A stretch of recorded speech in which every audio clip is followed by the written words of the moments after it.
பயனாளர்கள் அனைவருக்கும் வணக்கம். இது வாணி யோகா சென்டர் ஹெல்தி லைஃபுக்கான யோகா முத்திரைகள். இன்றைக்கி நம்ம பார்க்க போகிற முதல் முத்திரை முதுகு தண்டு பிரச்சனையை க்யூர் பண்ணக்கூடிய, முதுகு வலி ப்ராப்ளமை க்யூர் பண்ணக்கூடிய ஒரு முத்திரை. எனி காஸ் ஆஃப் பேக் பெயினாக இருக்கலாம், புவர் போஸ்டர்னால் வரக்கூடிய பேக் பெயினாக இருக்கலாம், இல்லை நீங்கள் லாங் ஹார்ஸ் ஆஃப் ட்ராவல் பண்ணனால வரக்கூடிய பேக் பெயின், இல்லை ஹெவி ஆப்ஜெக்டை லிஃப்ட் பண்ணனால வரக்கூடிய பேக் பெயின், இல்லை சி செக்ஷனுக்கு அப்புறம் வரக்கூடிய பேக் பெயின், ஒபெசிட்டி ப்ராப்ளம்னால வரக்கூடிய பேக் பெயின், என்ன ரீசனால, இல்லை டிஸ்க் பல்ஜ் கம்ப்ளைண்ட், டிஸ்கம்ப்ரெஷன், என்ன ப்ராப்ளம்னால உங்களுக்கு பேக் பெயின் இருந்தாலும் அதை கம்ப்ளீட்டாக க்யூர் பண்ணி உங்கள் பேக் போனை ஸ்ட்ரென்தன் பண்ணக்கூடிய ஒரு முத்ரா முதுகு முத்ரா. இதுக்கு இன்னொரு நேம் விருஷ்ட முத்ரா.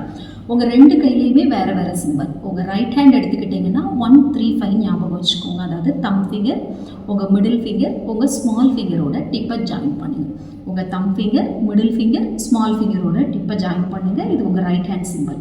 இப்போ லெஃப்ட் ஹேண்ட் உங்கள் இண்டெக்ஸ் ஃபிங்கரால் உங்கள் தம் ஃபிங்கருக்கு மேலே இருக்கிற ரேகையை லைட்டாக அப்படி ப்ரெஸ் பண்ணுங்கள். இது லெஃப்ட் ஹேண்ட் சிம்பிள்.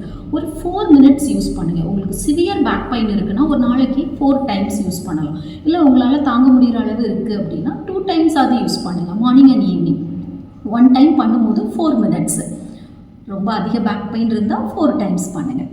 ஓகே, அனைவருக்கும் வணக்கம்.